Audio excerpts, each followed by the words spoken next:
Can everybody see my screen? Yes, sir. Okay. Yes, sir. Yes, sir. So we were discussing this FFT conventions, and in the slides I have put on the web in the Moodle, I have corrected this 1 by L's with 1 by 2 L's. So I think there should be no confusion. Also everywhere this 1 by 2L is there now. So we were looking at these FFT conventions, and I actually defined this matrix, which was zeros everywhere, and within a square it was 1. And then I showed you what is the result of just applying FFT2 on this figure or this matrix. And we saw that there is a problem that FFT2 gives somewhat absurd result where, for the Fourier transform of a square aperture, you would have expected a sinc function, but instead of seeing some peak in the center, you are seeing the peaks at the corner. Okay, and I explained that this is because of how the frequencies are ordered in the FFT algorithm. And so we were on this slide last time, and so let's go through it once again. So as per FFT convention, the zero frequency is the first element of our vector. And so if you think about it in 2D, what happens is, I explained this last time, that if you think about it, then instead of getting a peak in the center, you actually get peak of the sinc function gets distributed at the corners. This is about basic amplitude of the Fourier transform, but what happens to phase? Because if you look at the phase, again, the phase is not very meaningful. It looks like some garbage. And the reason is that you are essentially trying to calculate Fourier transform like this, as shown here as an integral. So this is a double integral dx dy, and the rect function is actually a rectangle in x and y directions with a width of p, and it is centered at x equal to 0 and y equal to 0. So if you think about it, when we are taking the 2D Fourier transform, then the term that gets multiplied, the exponential term that gets multiplied at the location x equal to 0, y equal to 0, is actually the zero phase. Okay, because in I 2 pi fxx and fyy, x and y are going to be 0 there. So at the center of this rectangle, you do want to apply the on-axis phase, which is the zero phase. But now, since again in the FFT convention, the zero frequency occurs at the corners, or the low frequencies occur at the corners, and that is why while we have the rect function defined, the phase that gets applied at the center of the rectangle or the square is completely wrong. And so in order to get the correct phases, meaning, see, this is mathematically fine, and if you choose to do this convention all the time, everything will be fine. But then when we are doing simulations of diffraction and things like that, we would like to get amplitude and phases that are meaningful, or what you expect from meaning physical arguments. And so a preferred convention, yes. Excuse me, sir. So why we are using 2 times FFT shift here? Yeah, I'm going to explain that to you. Okay. Okay.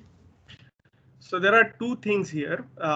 I'm actually using an IFFT shift on the function first, and then I'm applying FFT2, and then I'm applying FFT shift.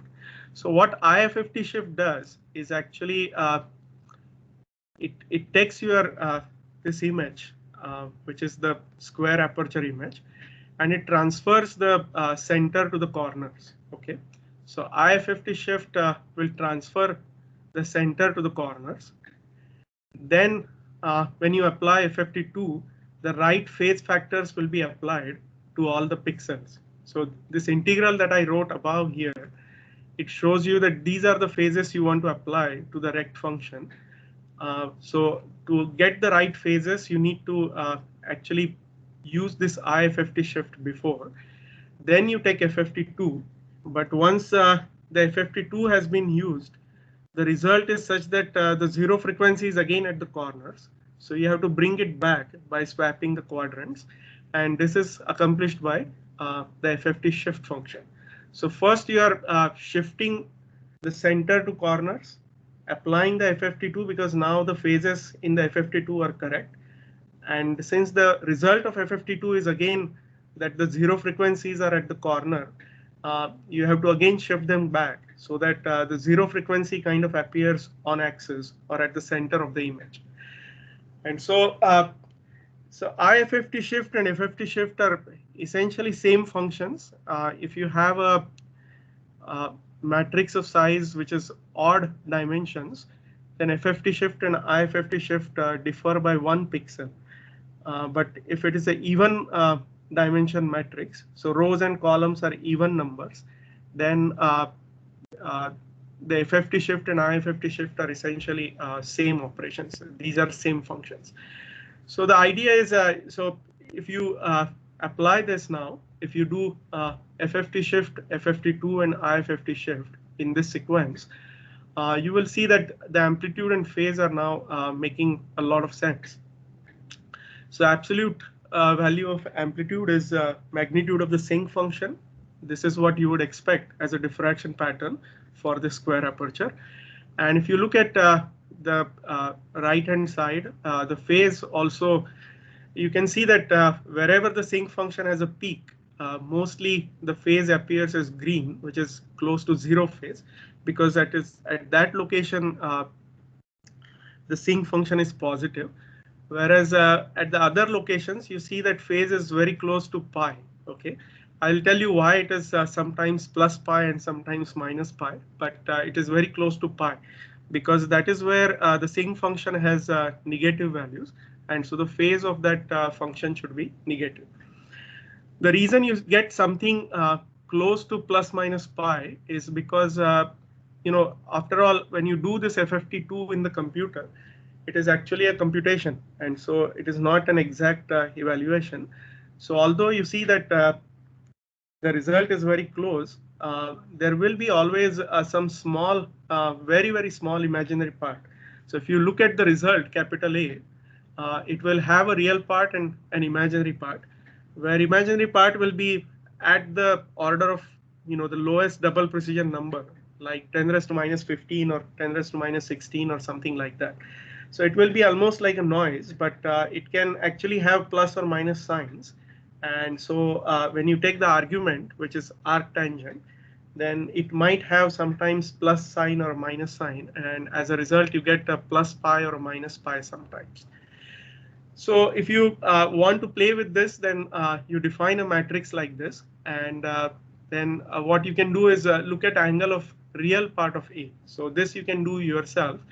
And you will see that in that case, you will always get kind of pi, and there won't be minus pi.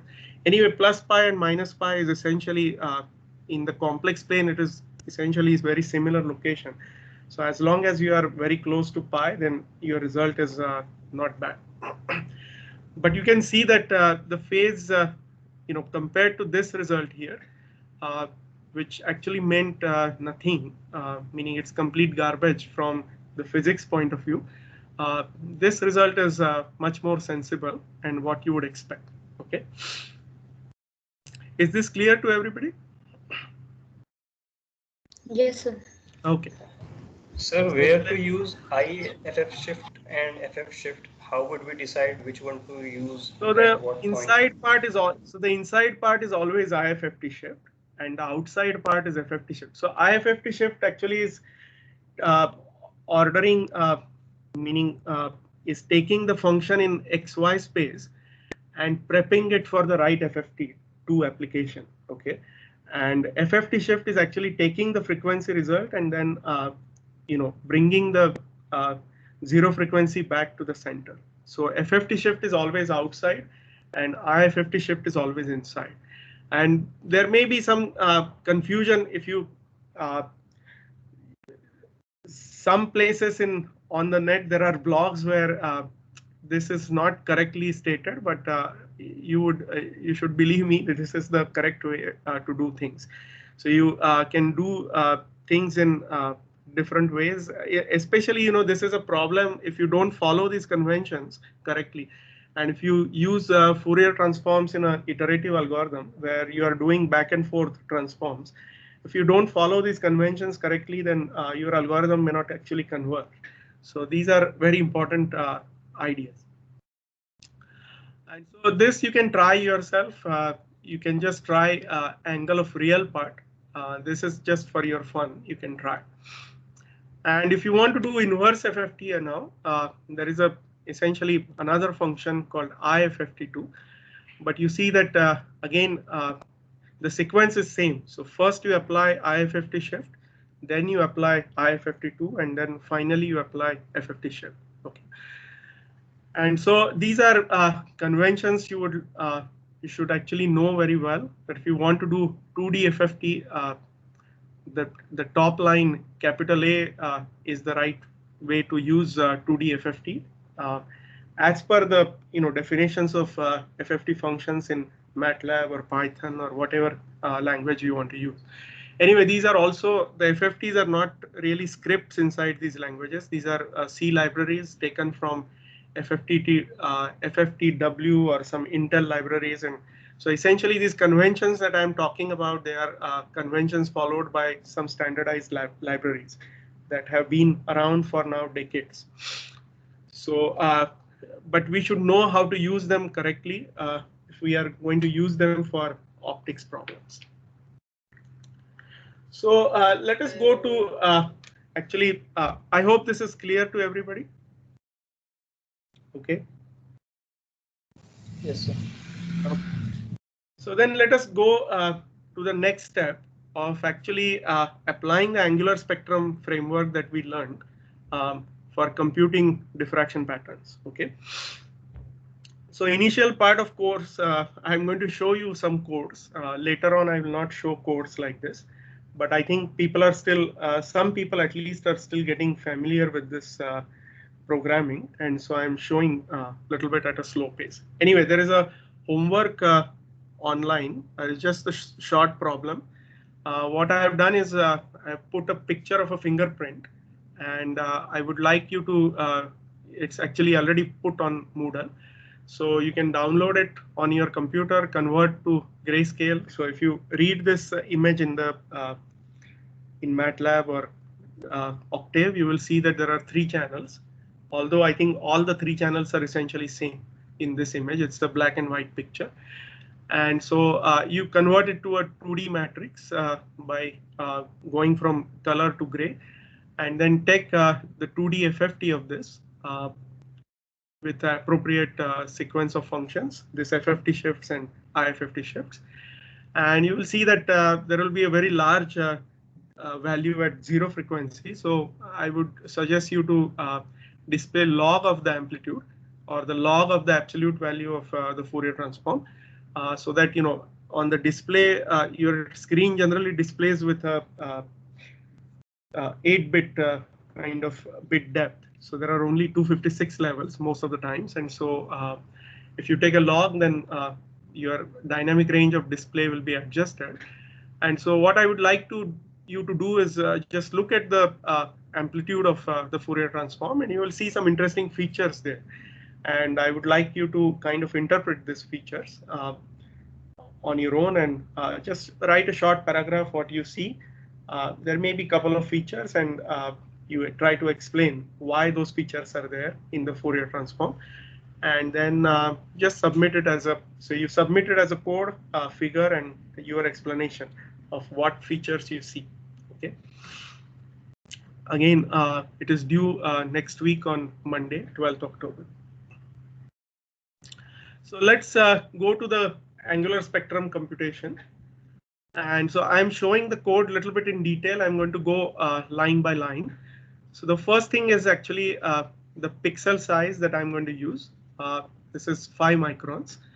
So P is the pixel size in our XY grid. Then there is a lambda, which is 500 nanometers, which is the visible light. The K is actually the wave number 2 pi by lambda.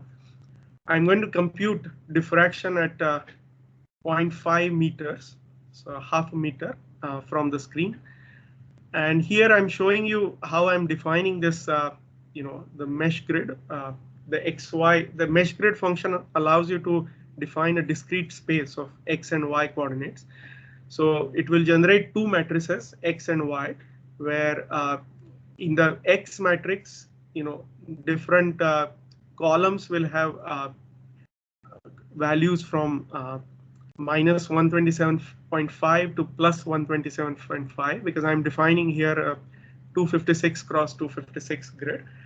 And then in Y, what happens is the rows of this matrix, Y matrix. So when you invoke this mesh grid function, it generates two 2D matrices, X and Y. And Y is also a 2D matrix of size 256 by 256, but it will generate, each row of this matrix will have constant value, and value is going to be again from minus 127.5 to plus 127.5. And similarly, I'm going to define the FX-FY grid, which, in the XY domain, our pixel size is 1 here. I'm later going to convert to the actual pixel size, but for now, as the mesh grid is defined for XY, the pixel size is 1. And so the FX-FY is another mesh grid, which goes from minus half to with an interval of 1 by 256, and it goes on the positive side to 0.5 minus 1 by 256. So this I explained last time, that there is a convention that in the even dimension, if your matrix size is even, then the number of elements for positive frequency are less as per the convention. And so this is your FX-FY grid. And what we are going to do is now convert these unit magnitude pixel lengths to actually physical pixel lengths. So I'm going to multiply X by P. So the X matrix gets multiplied by P. Y matrix gets multiplied by a constant, which is P, which is the pixel size. On the other hand, if you look at the FX-FY matrices, then you have to divide them by the pixel size because it's now the frequency space. So the frequencies Fx and Fy that were defined above, they have to be divided by the pixel size P, so that because if we went from a X pixel size of 1 to 5 microns, then correspondingly the spatial frequencies have to go from 1 by 256 to the interval of spatial frequencies has to go from 1 by 256 to that divided by P. Okay, and here I'm actually defining a function A, which is which tells you that I have a matrix. So this is a condition. So absolute X less than equal to 50. Sorry, this has to be actually 50p here. Okay. So please note a correction. I will do this correction in the posted notes, where now X has already been converted to X times P. So 50 is the size of this rectangle, or in X and Y dimensions, but it has to be 50 times P here. And also in Y, it is 50 times P.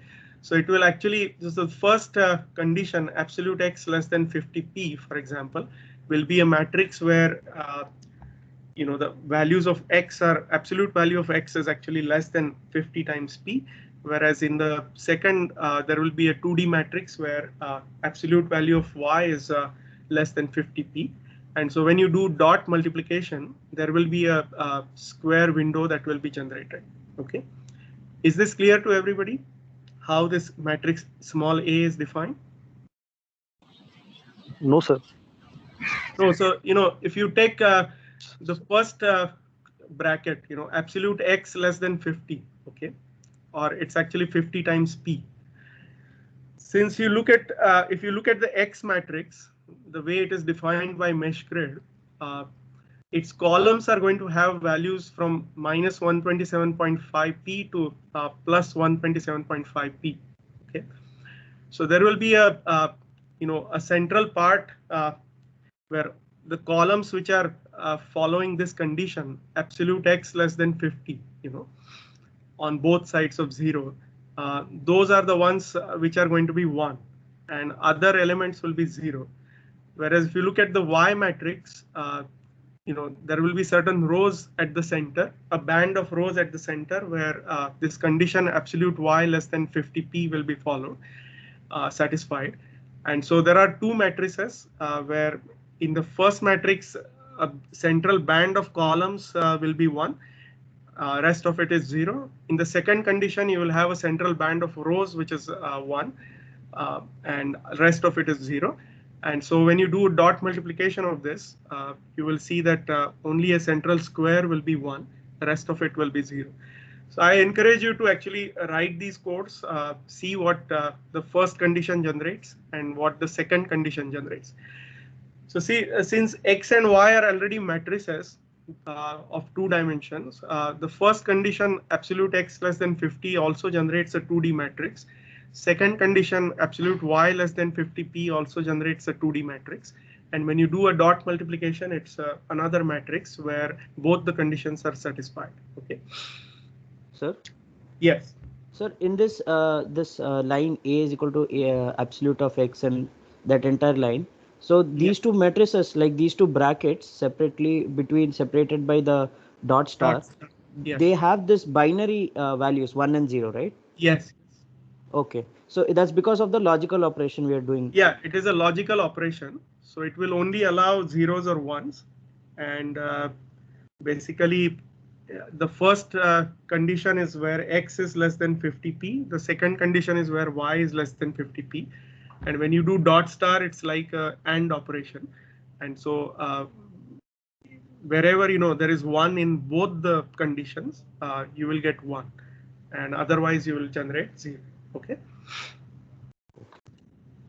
And so now, if I want to apply the angular spectrum propagation, what I need to do is first calculate the capital A, which is the Fourier transform of small a matrix. Then calculate this alpha matrix, which is the square root of k squared minus fx squared minus fy squared. And then generate an exponential matrix, capital H, which is exponential of I times alpha times z. Okay. Where alpha is actually a matrix, z is a constant, I is a constant, but each element of this matrix will be raised to exponential. Okay, and then if I want to calculate the propagated field, then I need to take the capital A and dot multiply it with the transfer function e raised to I alpha z, and then take inverse transform, so IFFT2 with the correct sequence of IFFT shift and FFT shift. And so then I'll just display the value of the first matrix A and then the absolute value of A1 that we have just computed. Okay. Is this clear? Do we have to define iota? Yes. Do we have to define the iota term, or it will recognize it? It will recognize it as iota as square root of -1 directly. Okay, sir. In Python, it is j or something like that, but it will automatically recognize this. So typically, you would not like to use ij's as indices on matrix in other definitions, so as not to confuse. There can be confusion otherwise. So if you define ij as some other numerical values in the program, then typically it will not recognize this iota as but otherwise it will recognize it as a by default it will recognize it as a square root of -1. But if you have assigned I equal to 1, 2, 3 something else in a loop, then probably it will supersede the iota definition.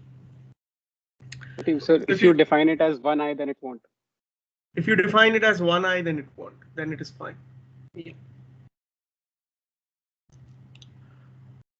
So sometimes you can write exponential of 1i times alpha times z. That is also fine. Here is the result. So if you run this code, piece of code, then you will get this result. This is the angular spectrum propagation for this square aperture. So on the left side, you see the square aperture where there is 1 inside and zeros outside.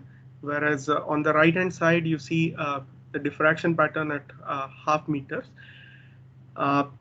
This is something, you must have seen these Fresnel diffraction results in your textbooks, and this will match very well. So if you try to plot a profile through this amplitude, you will see, initially there will be small oscillations, and suddenly this function will rise, and then there will be oscillations on top, and then the function will die down again with some oscillations. Okay, so this kind of makes sense as per your Fresnel diffraction theory, or you might have seen Fresnel diffraction patterns in your textbooks before, and this result will be very similar to that. Okay. But let's see, so let's increase the distance, and you will see that there is something funny business going on. So in this code, everything remains same, just that I'm going to increase the distance z from half meter to 10 meters. And so if you just do this, you will see that the result is kind of funny looking, So anybody can tell me what happened here? Well, I have already written the answer there. Sir, I have a question about the code on the previous page. Which one? The previous page, code. the code. Yes. Yes, sir. Sir, wasn't it possible for us to directly generate this kind of square pattern by creating a zeros matrix and then superimposing, say, a small ones matrix on top of that? Oh yeah, that's perfectly fine. But I was just showing you example of using mesh grid. So you can actually make a matrix and then make a block of the matrix as one by giving addressing those elements as row 1 to row 2 and column 1 to column 2 or something like that. That is perfectly fine. Okay. But with the mesh grid, you can define, so you can define general conditions, you can define polynomials, whatever you want. Okay. Otherwise, if it's a more complicated function than just having ones, then you have to write a for loop. But this mesh grid provides you like a discrete grid of x and y on which you can define functions. Okay, it's just an example. Okay. Okay. So what I was telling you is that if in the code, if I just changed z to a large distance, now well, the result looked fine for z equal to 0.5 meters, but if you go to large distance, this whatever pattern you see should kind of keep expanding, right? But what you see is something very funny. It's not really meaningful at all. So these are fine points you should know. Otherwise, your computations get completely jumbled up or give you meaningless results. So the fact that you understood angular spectrum doesn't mean that you can just go and put it in the computer and everything will be fine. What went wrong here is, we have a sampling problem here because the actually as you go farther and farther, if you remember, we were actually trying with this angular spectrum, we were actually trying to simulate the Rayleigh-Sommerfeld diffraction formula. And what is going to happen is there is the first term in this Rayleigh-Sommerfeld kernel is e raised to I kr by 2 pi r. And as the distance r goes to a larger and larger values, this this term e raised to I kr is going to start oscillating very fast, and you should be able to capturing it. You may not be able to capture it at correctly at 5 micron resolution. So in this computation, we what we did was we had defined the pixel size as 5 micron, and then so we kind of assumed that all these functions were well represented, or as per the sampling theorem, and So if that worked, then the result is good. But if it didn't work, then the result is no good.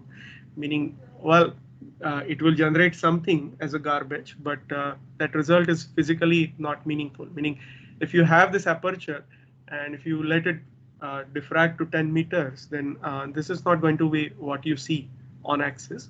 You will see essentially much more spread out version. It will almost start looking like a plane wave. But the result is not that. Okay. So how do we handle this? Meaning there are two ways to do this. Number one is adjust the pixel size. I will explain how to do that. But the second thing is that in the experiment sometimes your data is already available to you on the camera pixel sampling. So maybe your camera pixel is already 5 micron, and so the data is actually available to you in a sampled version, which is at 5 micron. So you have to be able to deal with it anyhow. So I'll discuss these fine points next. Okay. So what actually decides this sampling? So how do we handle this kind of issues? So what happens is we have to look at how fast this phase of meaning this function exponential I alpha z oscillates. Okay. First of all, can you tell me whether alpha, if I take 5 micron pixels, is this square root ever going to go imaginary or no? It's always going to remain real. What do you think?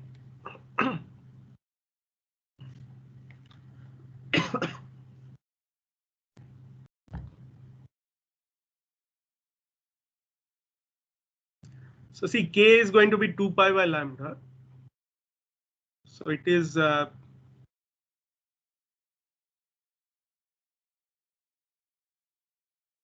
k is 2 pi divided by 500 nanometers or 0.5 microns.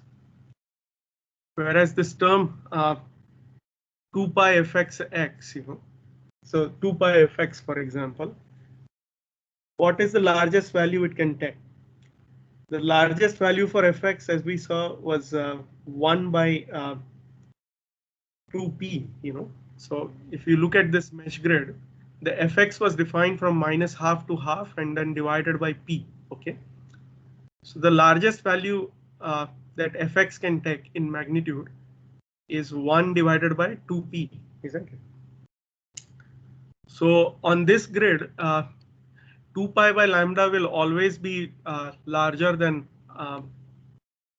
4 pi squared fx squared. Okay, so this square root is never going to become imaginary. Okay, if you really go to sampling intervals which are sub lambda, then you will start seeing effect of that in the computation. Otherwise, you will not actually see that effect at all. Meaning the evanescent waves, you will not actually see if your pixel size is actually larger than lambda. Okay, meaning physically they are there, but in your computation they are kind of not counted at all. Okay. So what we want to look at is how fast this function is oscillating. Okay, so let us go along the fx axis where fy is 0. The definition of alpha you already know. It is square root of k squared minus 4 pi squared fx squared minus 4 pi squared fy squared. Okay. So let us see how fast it is changing. This quantity alpha z, how fast it is changing with fx. Okay. So if you differentiate, can you work this out quickly? So if you do, can you verify, at least 1 or 2 people should verify that this result is correct. So if you take alpha z, which is the square root, I am taking this quantity along the fx axis, so fy is 0. And so if you differentiate this square root, you will see that this is the result actually. See only. Yes, sir, we are getting. You are getting that. Now this is the change in alpha z, which is the phase factor of this exponential I alpha z over a unit interval in fx. Okay. So how much is it going to change So if we approximate, on one pixel to next pixel in the Fourier transform space, how much is this going to change? The phase of meaning this exponential I alpha z, it is going to change by the quantity shown in equation 19, left hand side. So first of all, I have taken this 4 pi squared factor common out from the square root.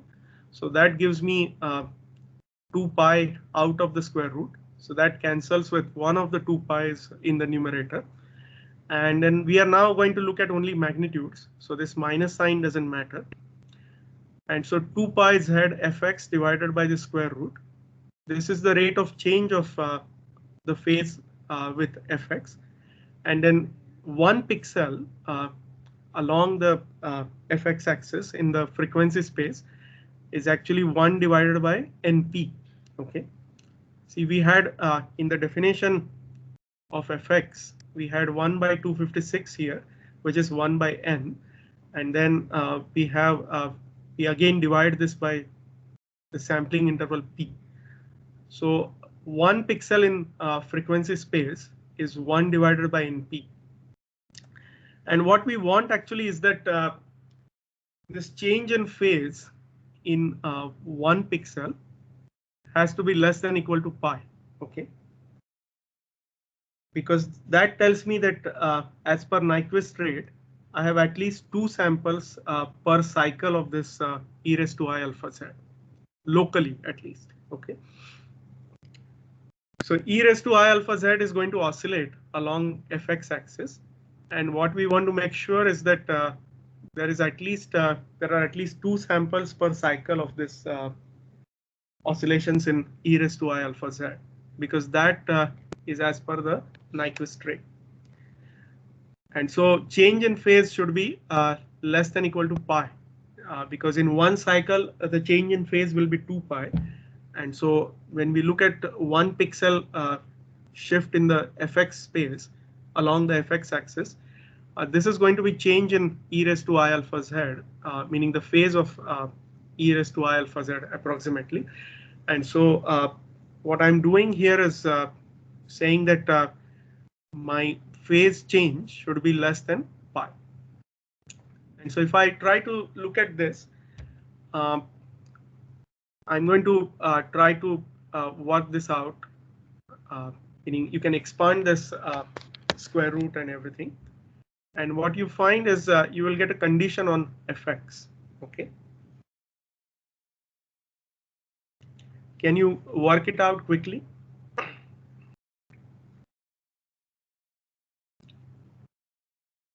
Please verify that this is correct. So this pi will cancel, and you will actually, I think it is very simple calculation. Okay.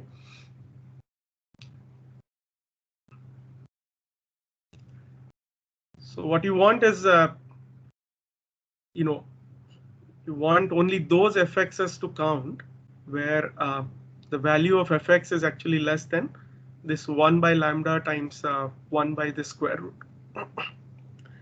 Because if you go beyond this, meaning if you go beyond fx less than equal to f naught, then what's going to happen is that this e raised to I alpha z is going to oscillate very fast. So one way to handle this is to increase your sampling interval. But the other way, if your field has been recorded on a computer, on a camera already, then and that you want to propagate and still make a sense of what result you get physically, then what you want is that the frequencies more than f0, they should not be actually counted, because they will only create aliasing in your result.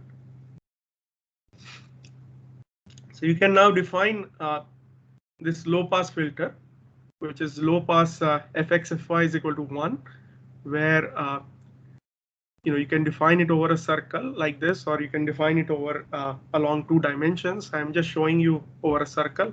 So you want fx squared plus fy squared to be less than equal to f0 squared. And So in addition to your computation, where see here, if you look at the second last line on this code, you are defining A1 as inverse Fourier transform of A times H.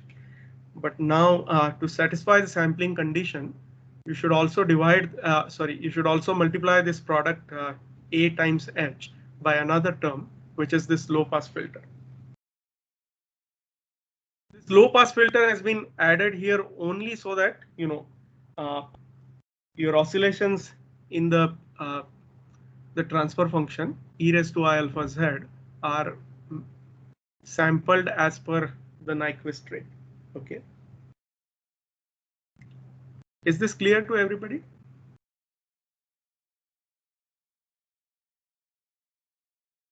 Hello? Yes, sir. Little bit. Yeah, I hope it is clear to everybody. So what we have done is we have taken differential of the phase part.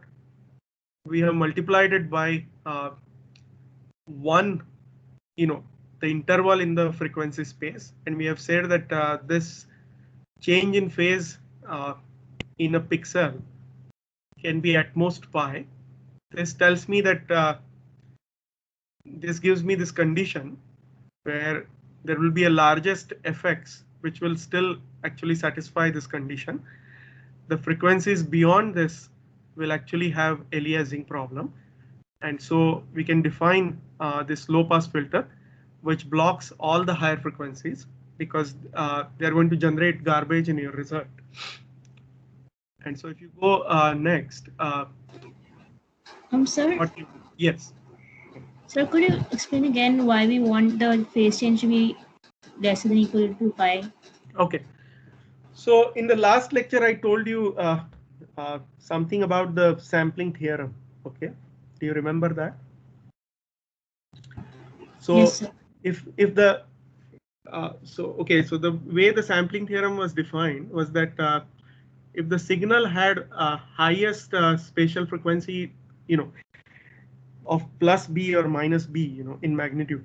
So the signal had a total bandwidth of 2b centered on 0 frequency. Then you were allowed to sample it at, meaning the Nyquist sampling then was 1 divided by 2b. Okay. So what this means is that if you have a function which is oscillating, let's look at the frequency at the edge of the band, which is the frequency b. Okay. If I have a band limited function which has a bandwidth of 2b, then on the positive frequency side, the highest frequency will be b. So the oscillation corresponding to that will be a cosine function with 2 pi b times x. Okay. And if you look at it, then the frequency of this cosine function is b. Okay. And in that sense, what I want is that if the highest frequency in the function is plus b or minus b, meaning the total span is 2b, then what I want is that I sample at interval of 1 over 2b in the x space. Okay.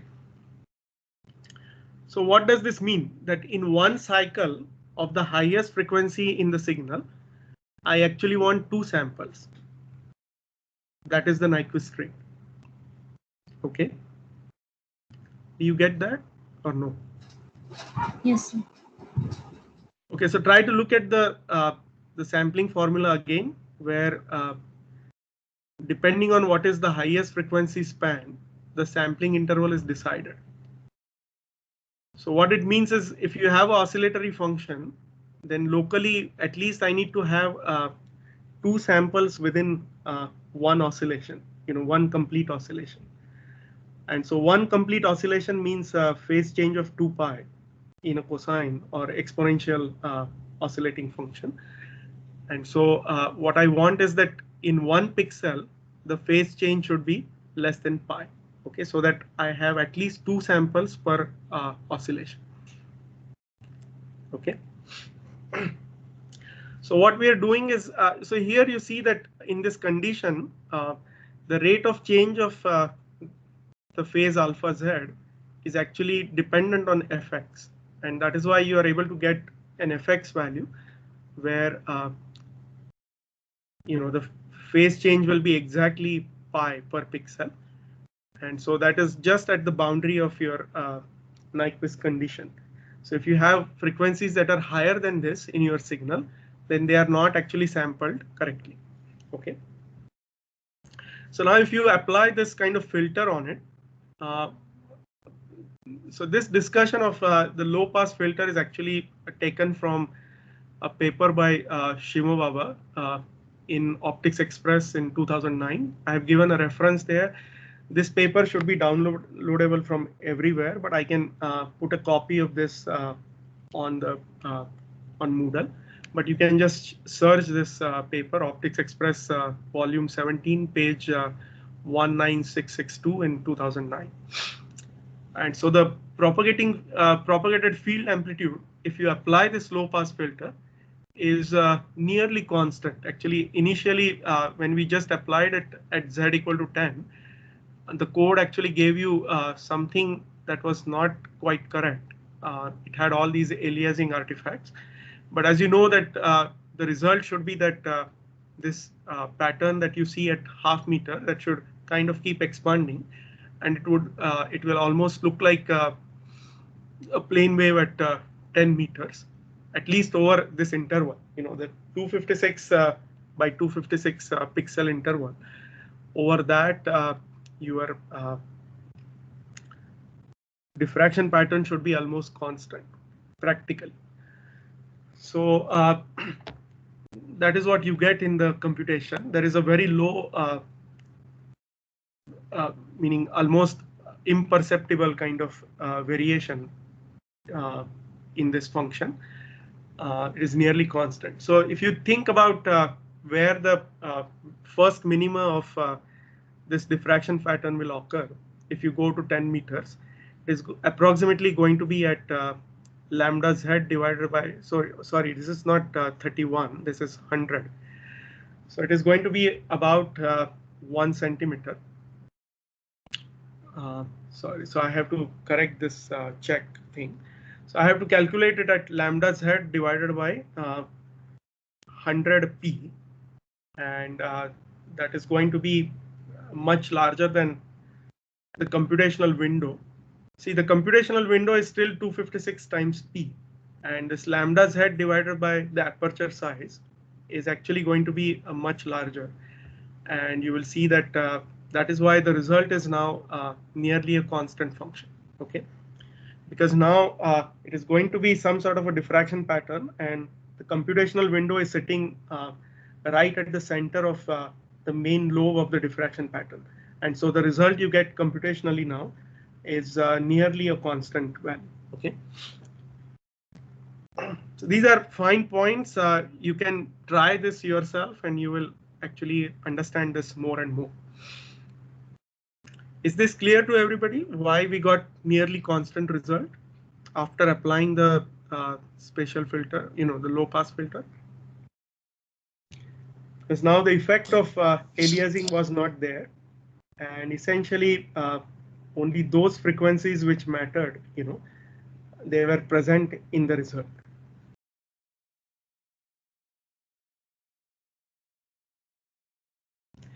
So, this 10 meter result, what you have to look at is we had a computational window of 256 times 5 microns. Okay. So this was the aperture, and at 10 meter distance, our computational window is still the same. So you are looking on axis at 256 times p computational window, and you are looking at the diffraction field as it would be there. Okay. So in fact, the fx, fy that are going to contribute are not the large angle diffraction patterns, but only low angle diffraction patterns. Okay. So this condition which is based on the Nyquist frequency, somehow automatically retains only those frequencies, and the result is kind of physically meaningful. So you can play with this kind of code yourself and see if the result kind of makes sense. Okay.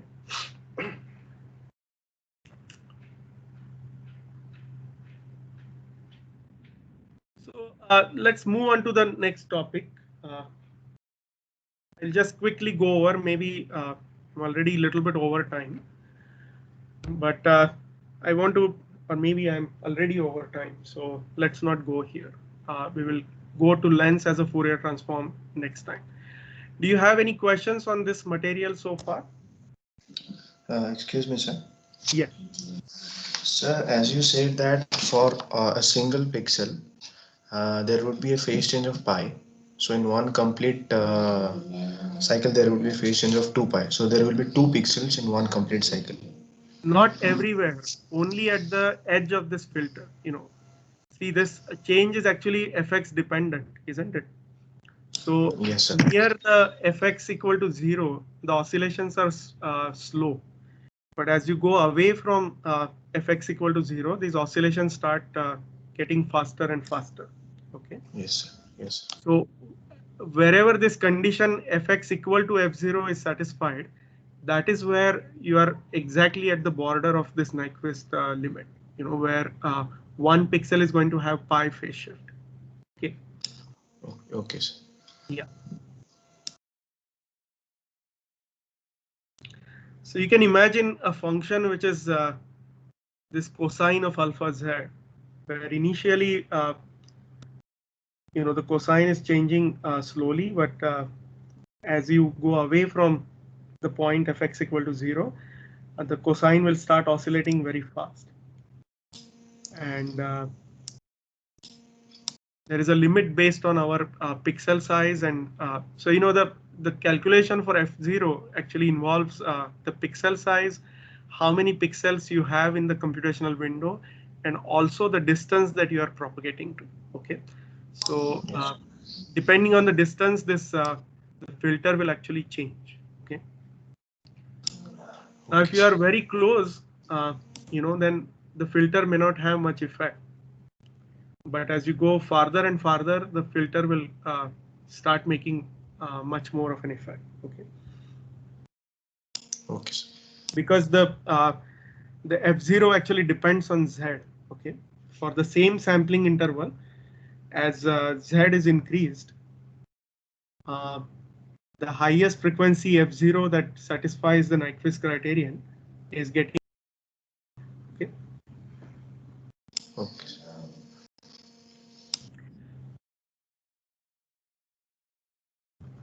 Okay, then I'll stop here. I think we are going slow, but I hope people are understanding, because I think these are important points.